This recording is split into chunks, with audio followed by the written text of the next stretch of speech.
mean, that's a really great question because social democracy came out of Marxism.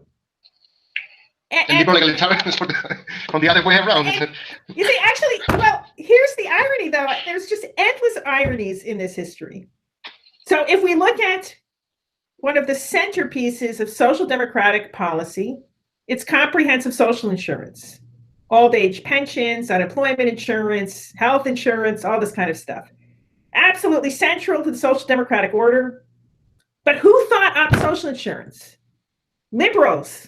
Thomas Paine, Condorcet, they are the two originators. These people are not Marxists, okay?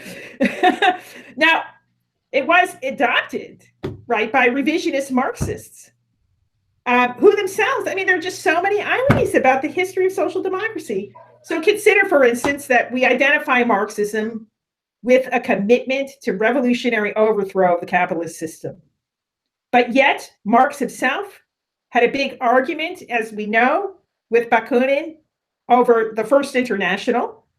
And he called, in the last basic large meeting of the First International, he called for the working classes to organize political parties and compete for seats in the parliaments of the emerging democracies of Europe.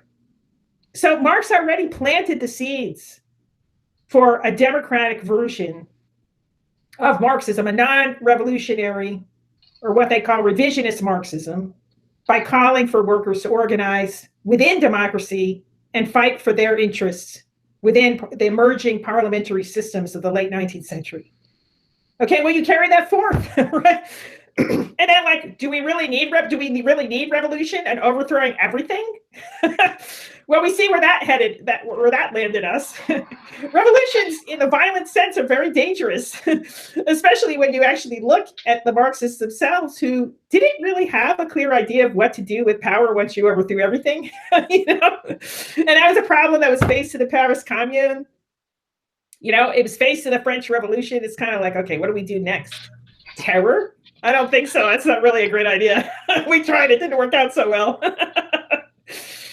Right. So there's already, I think, what we see here, and this, of course, was the argument advanced by Edward Bernstein, the great sort of originator of revisionist Marxism, in his wonderful work, Evolutionary Socialism.